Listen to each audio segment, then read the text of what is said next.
huge blow for England there. Having a tricky time. A really tricky time. But yes, that test gets underway in about an hour's time. Holly, thank you. More than half of women in the UK will experience some form of noticeable hair loss in their lifetime, an issue which can have difficult and emotional consequences. TV chat show host Ricki Lake has described her own experiences of hair loss in a really powerful social media post. Unveiling her new shaved head, TV star said it had been debilitating, embarrassing, painful, scary, depressing and lonely, revealing that she has been struggling with the quiet hell of hair loss for almost 30 years now. Yes, let's talk about this now. In the studio, the GP Dr. Marion Sloan, and also Gail Porter, who developed alopecia in 2005, is in our London studio. Gail, very good morning to you. If I could start with you first. I mean, when you hear Ricki Lake talking about that quiet hell, you must surely understand that more than most. Happy New Year, by the way. Well, do you know what? I think I've been very fortunate. I quite like the fact I don't have hair now, and obviously when it first happened, it was very shocking. But now I just embrace it, and I can understand people that lose hair and find it really, you know, upsetting. But for me, I kind of just thought, do you know what? It is what it is, and I don't really worry about anything. So. Is that now, though, because you have the perspective of time, looking back, when it actually happened to you? Because it happened to you really quite quickly, didn't it? In that moment when you realised your hair was going, did you feel that the panic and the terror and the horror that lots of women are talking about, the ones who've been in touch with us? Oh, yeah, absolutely. So when it first happened, it was just a wee clump, and then within 4 weeks, I mean, I had hair down to my, almost my backside, and it was all gone within 4 weeks. So I did have the panic, thinking I didn't know what was happening. And I just remember my main worry was, what was my daughter going to think of me, because I was away working. And when I got back, she said, you know, she thought I was very rock and roll. So I thought, OK, I'm going to have to just deal with this. But I understand the panic. I understand, you know, I still get abuse in the street every now and then, not too often, but I can take it, and but I can understand everyone's worry and panic, and it is a weird thing to happen, but yeah, I just get on with it, I suppose.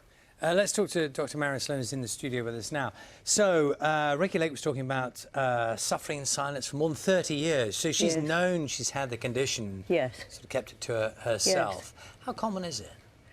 It's very common, and I think we have to understand that it's normal, not to that degree, but you know, if we're talking about female hair loss, because male hair loss is a completely different area again, but females do come in and they talk to their GP. But I think what we see is the tip of the iceberg, because a lot of people do worry quietly at home and don't share it, and therefore they're really worrying unnecessarily. And what we need as medical professionals or as social environments is to help people to understand that it's normal at times to lose hair. So if someone comes into your surgery with that concern, I mean, that's quite a big step in itself, I guess, isn't it? As you know, just saying it to someone else, which is, I mean, that's quite a big step. But then what? Well, you need to know what's going on in their life. There's two things that need testing. One's iron deficiency anemia, which is very common because people perhaps don't eat enough red meat and things like that, and thyroid disorders. So you would do a test for those two things, and once you've ruled those out, then you ask what's going on in their life. Are they stressed? Have they recently had a pregnancy? Are they coming up towards the menopause? Those are the three things, and it's often a hormonally driven thing. And Gail, we're hearing there, obviously, you know, there are so many different types of hair loss. You know, we're hearing about women affected by hormones, by stress, by their, you know, nutrition, perhaps. Over the years, have you looked for things to bring your hair back, and how difficult a journey has that been? Initially, I did actually look into different things. We actually did a documentary for BBC One about hair loss, and so I went to see different specialists, and nothing seemed to work for me. So I just thought, do you know what, I'm just going to have to embrace this. But the good thing about the fact that I don't wear a wig or anything, I totally understand people wearing wigs, hats, all the rest of it. But when I pop to Sainsbury's or something, the amount of women that come up to me and go, do you know what, this is a wig? Or you know, can I talk to you? Because underneath this hat is, I don't have any hair. So, like lovely Dr. Lady was saying, there's so many people out there, and it's a difficult thing to talk about. And so, why, sorry, Gail, why do you think women find it so difficult to talk about? Well, I think hair is quite a crowning glory for women, I suppose. You know, I still get asked when I go to do television shows, they went, right, what time do you want to go to get your hair and makeup done? Yeah.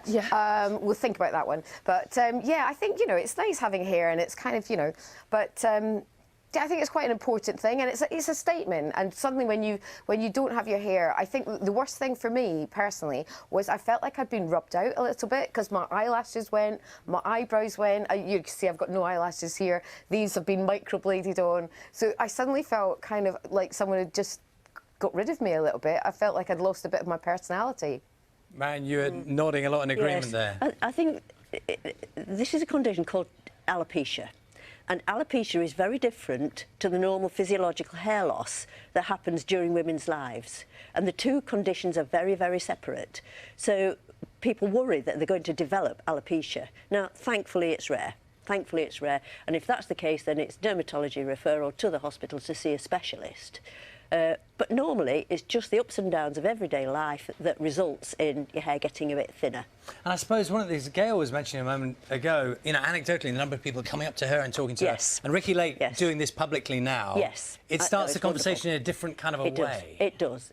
And it just lifts the lid on something that's a very private, embarrassing and worrying, but you keep it to yourself. I know one of the things that you advise people to do is to talk about it. Yes. That almost takes the terror of it away. Yeah, takes the stigma out of it, takes the sting out of it, helps to normalise it, and helps you to feel that other people also have that type of difficulty, and you can be helped. And also, the other thing you say is it's really common, and for many women, not all women, but for many women, it comes back. Yes, yeah. It regrows at 1 inch a month.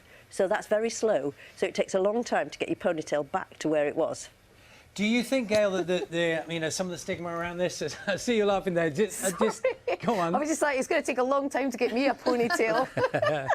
Sorry. Do you think, Gail, some of the stigma has come out of it? I mean, you know, your story, other stories as well. Yeah, definitely. I think, like we say, you just have to talk about everything, and the more you talk about it and just say, do you know what, this just happens, unfortunately, no, we don't want it to happen, but it's happened. So I think talking is the best thing to do, and I think, you know, the stigma's it's not bad. Oh, Gail, thank you so much for sharing your story this morning. It is, I'm sure lots of women would feel really, you know, empowered by the message that Gail gives, and the message of positivity. Yes.